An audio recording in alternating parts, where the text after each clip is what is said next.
Hello, I'm Malcolm Cox. This is the second in a series called Tuesday Teaching Tips. We're looking at passages in the Bible and how to get into them, to understand what's going on in them, so that we're then well prepared to be able to preach or teach them to other people. Last time, we looked at the significance of printing out the passages and then looking for repeated words and phrases. This time, well, something different. This episode is called Happy Highlighters. What's all that about?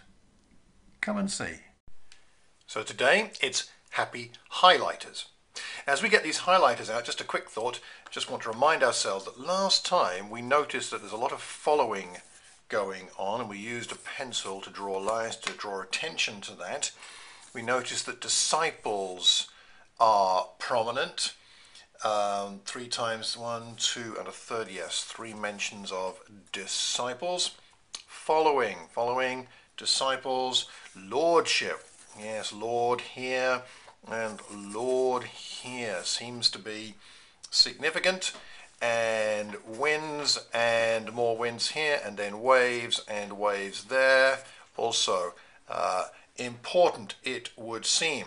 The lake is in the background to the whole event. Lake there, and the lake mentioned here in these 2 places.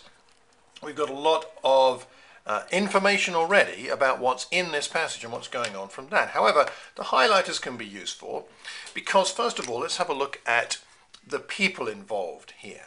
Jesus. So here's a highlighter to remind me and reveal more clearly who is in this passage. So we've got Jesus, also highlighting the hims and the he's and that kind of thing. It just helps me remember this is about people. Certainly the Gospels in particular, I think, reveal this. He calls Jesus teacher. I will follow you wherever you go.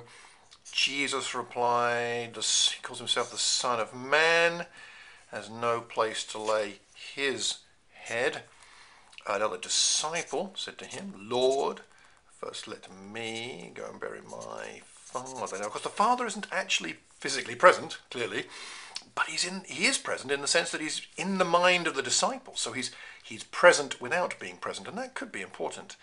Jesus told him, follow me, let the dead bury their own dead. And he got into the boat, and his disciples followed him.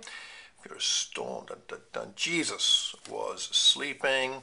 Disciples went and woke him, saying, Lord, save us, we are going to drown. He replied, you of little faith, why are you so afraid? He got up, rebuked the wind and the waves, completely calm. The men were amazed. What kind of man is this?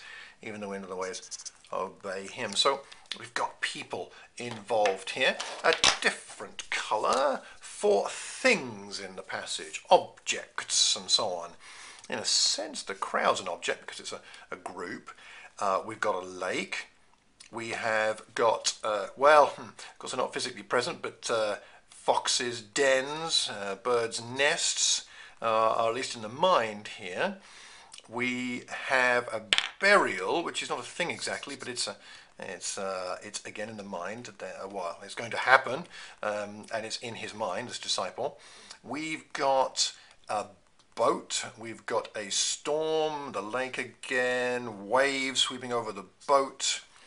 They wake and we're going to drown, and he rebukes the wind and waves, wind. Okay, so we've got objects as well, which I think is very helpful because it reminds us of what Jesus, the crowds, the disciples, the would-be disciples, what they're seeing. And if we can see what they see, it helps us to get into the passage and hopefully discover its meaning. Finally, after doing this kind of exercise, we've got significant words like disciples and follow and Lord and boat. Oh, I forgot to remind us of that. And I've got two mentions of the boat, and the boat is in the background at the beginning, if you remember from last time. And we've got 2 sections, I think, pre-boat and in-boat. So often what I like to do at the end of this, in an incident where we have a story, is draw myself a little reminder of the details of what's going on here, at least bit by bit. So we've got, first of all, we've got a crowd, all these people. Got a crowd of people, lot of them by the shores of the lake. And then we have these two people who say, well, one says he's going to follow, I want to follow this teacher of the law. Then we've got another chap who comes along and wants to go and bury his father. We better give him a sad face since he's got to go and do a burial. And there's the interaction with Jesus.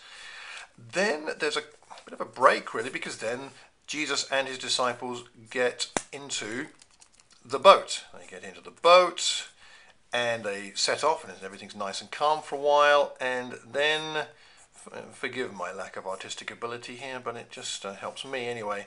Then we have the storm, and the waves are coming over the boat, so we've got a big storm. Then we've got rebukes.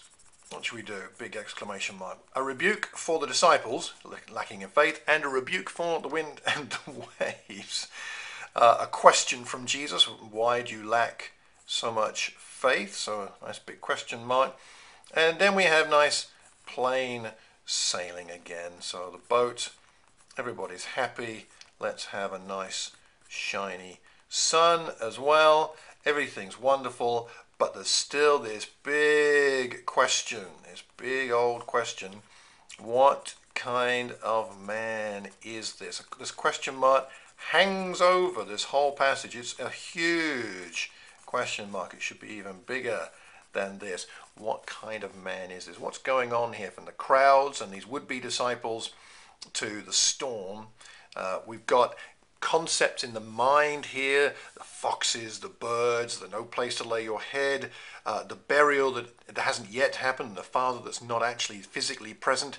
We go from the conceptual in some ways to the practical, from the conceptual to the reality. We go from being not in the boat to being in the boat. This becomes clearer, I think, as we examine a passage in this way, looking for common words, looking for who's there, what's there, and then the sequence of events leading to this big question. So we do know at least this. Any sermon or lesson that wants to deal with this passage seriously must deal with the issue of the burning question. What kind of man is this?